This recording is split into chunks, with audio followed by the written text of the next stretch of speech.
We get two epic Shannon fights that end in meltdowns this week. More whining to production and a shaky, failed FaceTime hang-up. Let's recap this week's episode of The Real Housewives of Orange County.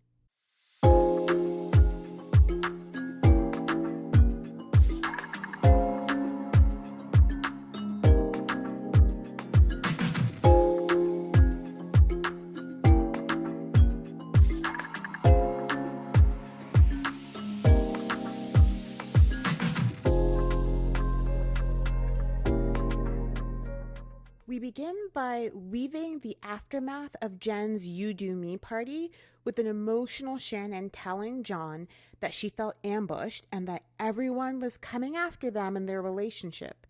Cue the flashbacks and the dramatic music. We can see where the focus of this episode is going to be. Despite the drama, we get a little bit of a focus on some real-life stuff with Emily, which we haven't seen a ton of this season. She's been involved with the California Innocence Project since 2021, and she's working with exonerees who were imprisoned for crimes they didn't commit. It's nice to see that Emily's still putting her law degree to use. She's now a stay-at-home mom, but is working on something she feels passionately about now that she doesn't have to be the main breadwinner in her relationship. Heather and Gina chat about having to be put out to go to Shannon's party. They all were yelling at each other, and Shannon stormed out the last time this group of ladies got together, so I can understand why no one really wants to gather for so-called fun with Shannon. Heather drives up to where Shannon is setting up for her party and gets right into it. She tries to get Shannon to see that the things that came out at Jen's party are things that Shannon has told all the ladies, and Heather isn't the one starting or spreading the rumors. Heather is going in guns blazing. She tells Shannon she doesn't remember when she drinks, John isn't private, and loves the limelight. Private person. He's not a private person. Stop it. You can keep saying that, but then you tell us other things that lead us to other conclusions. Okay, you know what? Holy. If Shannon spilled these details while she was drinking, I'm going to guess that those are probably her true feelings. She knows her relationship is hanging by a thread, and the fact that she's on a reality TV show plays into the reason why John stays with her. That John loves being in the limelight, and it's a lot of the reason he's with her. To be fair, based on the clips I see of him on the show, he doesn't seem like an attention-grabbing, limelight kind of person. But I don't follow him on social media or know him outside of his limited appearances on the show, so who knows? Shannon cannot take the heat and storms off, running up to production again and tells them to take off the mic, and she sulks down the street. Can I just say that I hate when housewives storm off? Stay there and hash it out. You're filming a show. There's no movement forward when they exit scenes. Next, we get a wholesome filler scene with Jenn and her son Dominic, where she breaks down adoption with him. I could have done without her comment about killing for his brown skin, but I get that she's trying to ensure we know she thinks he's beautiful and perfect the way he is.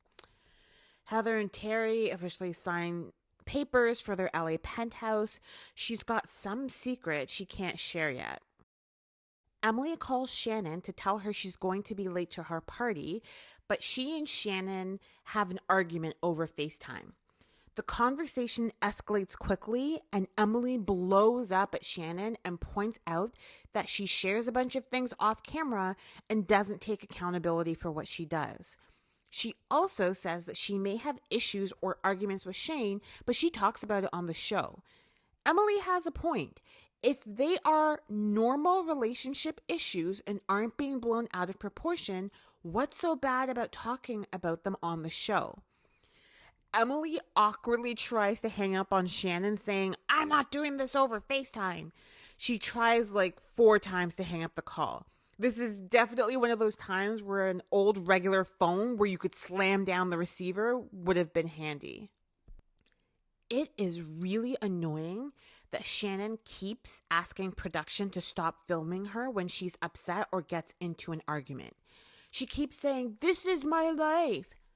You're on a reality TV show. This is your job. Your job is to share your life. So if these are things that you cannot share on camera or bring onto the reality TV show that you work on, maybe you shouldn't be on a reality TV show. Just a thought. She says she can't share that John's daughter hates her or when they have arguments.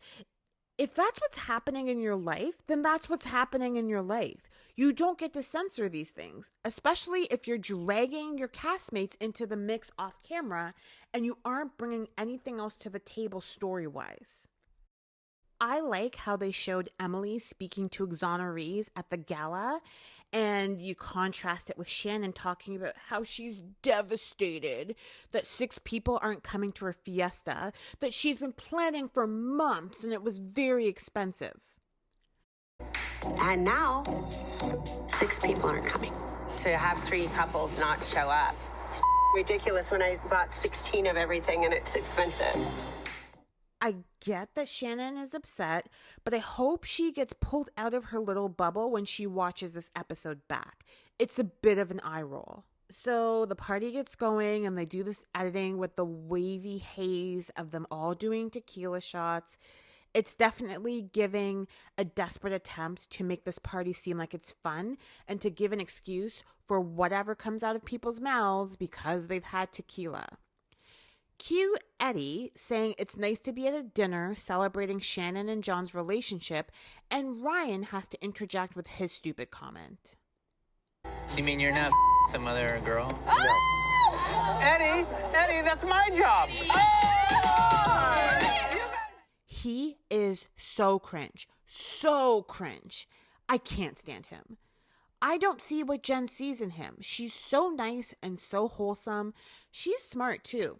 She's catching on quick to the way housewives operate and gives Shannon some advice she's gained as a newbie. The only thing I will say is if there's something that Shannon is hiding, my advice is this is not the group to hide any information in. Jenn is also catching on to Shannon throwing some negative comments around about Gina that aren't just frivolous things. It's about her children almost being taken away from CPS when she was going through her issues with the DUI. Jen's right. That is not regular dinner table talk. After the party scene, we get a tour of Heather's new apartment.